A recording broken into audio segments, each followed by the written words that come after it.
Hello guys, कैसे हो तुम सब। आई होप सब बढ़िया होगे। तो आज नॉर्मली नहीं, कुछ अलग तरह से शुरू करते हैं कि यूपीएससी की प्रिपरेशन स्टार्ट करते ही सबसे पहले कन्फ्यूजन होती है, क्या पढ़ना है, कैसे पढ़ना है और कहाँ से शुरू करें। मैं भी वही मिस्टेक्स करता था जो हर नया एस्पिरेंट करता है, लेकिन मैंने सीखा रियल प्रेप का मतलब। आज मैं शेयर करने वाला हूँ वो 5 मिस्टेक्स जो आपको पहले दिन से लेकर आने वाले 30 दिन में बिल्कुल अवॉइड करनी चाहिए। सबसे पहले मिस्टेक्स जिस पे मैं बात करता हूँ वो है ब्लाइंड बुक बाइंग। सबसे पहली और सबसे कॉमन गलती बुक होल्डिंग होती है। एक फ्रेंड ने बोला लक्ष्मीकांत ले लो, दूसरे ने बोला स्पेक्ट्रम, इंस्टाग्राम में किसी ने कहा ये वाली कोचिंग के नोट्स बेस्ट हैं और हमने बिना सोचे समझे सब ऑर्डर कर लिया। लेकिन सच ये है, आप एक वक्त पे सिर्फ एक ही बुक पढ़ोगे और जब सिलेबस समझ ही नहीं आया हो तो बुक्स बस पेपर वेट बन जाती हैं। सॉल्यूशन जानना चाहते हो? पहले सिलेबस और पीवाईक्यूज को समझो, फिर स्टैंडर्ड बुक लिस्ट बनाओ और शुरू 1 या 2 बुक से ही करो। और मेरी तरफ से एक टिप मानो, NCERTs आर अंडररेटेड, पहले उन्हें मास्टर करो। Mistake 2, skipping NCERTs thinking they are too basics.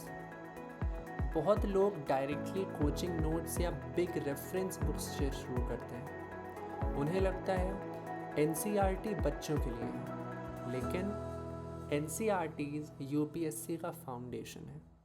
Clear language, conceptual clarity और बेस बिल्ड करते हैं ये बुक्स। मुझे लगता था कि लक्ष्मीकांत ही सब कुछ है, लेकिन जब पॉलिटी के NCERTs पढ़ी तो क्लैरिटी और स्पीड दोनों इम्प्रूव हो गया।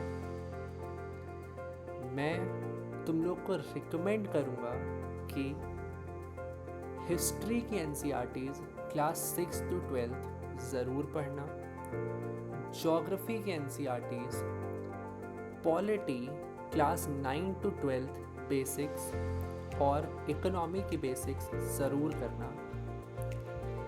तीसरी मिस्टेक्स जिस पे मैं बात करना चाहूँगा वो होती है नो वीकली और डेली प्लानिंग। देखो मेरे दोस्त, बिना प्लानिंग के अगर प्रिपरेशन कर रहे हो तो आप सिर्फ पढ़े जा रहे हो, प्रोग्रेस नहीं कर रहे। मैं पहले जस्ट स्टडी करता था जो मन करे, उस दिन का मूड डिसाइड करता था कि क्या पढ़ना है। इससे कंसिस्टेंसी और कवरेज दोनों सफ़र होते हैं। इसका सॉल्यूशन, हर वीक संडे को अपना वीकली टारगेट बनाओ। डेली उससे ब्रेक करके 2-3 सब्जेक्ट्स को रोटेट करो, रिवीजन स्लॉट्स फिक्स करो और सब कुछ लिखो नोशन में या डायरी में या गूगल कैलेंडर में, जिसमें भी तुम कंफर्टेबल हो, लेकिन लिखना कंपलसरी है।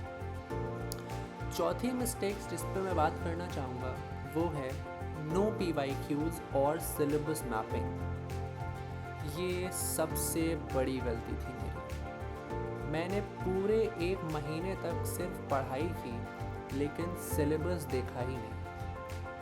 PYQs को इग्नोर करना मतलब यूपीएससी से आँख मिचोली खेलना। जब आप सिलेबस के हर टॉपिक को PYQs से लिंक करना शुरू करते हो, तभी आपको समझ आता है कि यूपीएससी एग्जैक्टली पूछता क्या है। एक टिप देता हूँ अपनी तरफ से, GS1 का सिलेबस प्रिंट करो, हर टॉपिक के नीचे PYQs लिखो, हर पढ़ाई के बाद देखो क्या ये लिखने लायक है। 5वीं और सबसे आखिरी मिस्टेक जो है over consuming motivation and strategy videos. शुरुआत में हर दिन 3 से 4 मोटिवेशनल रील्स या यूपीएससी टॉपर के स्ट्रैटेजी वीडियोस देखना आपको लगेगा कि आप प्रोडक्टिव हो, पर असली पढ़ाई कम होती है।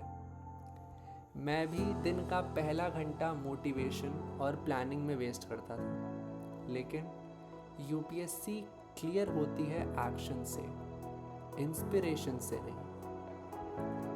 इसका सॉल्यूशन एक ही है, स्ट्रैटेजी वीडियोस सिर्फ वंस अ वीक देखो, बाकी दिन एक्चुअल पढ़ाई और रिव्यूज़ पे ध्यान दो।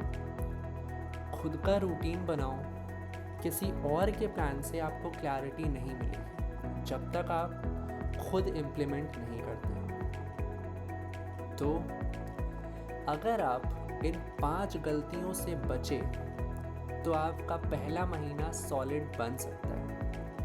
मैं भी सीख रहा हूँ और ये चैनल उस जर्नी का हिस्सा है। कल एक रील यूपीएससी प्रेप वीडियो आएगा, सो हिट सब्सक्राइब। और अगर आप चाहते हो कि 5 AM live study session start हो तो help us cross 50 subscribers. Comment करो आई एम अवॉइडिंग मिस्टेक्स अगर आप भी सीरियस हो अपनी जर्नी को डिसिप्लिन बनाने के लिए। तो चलो शुरू करते हैं। एक ड्रीम, एक दिन, एक साथ।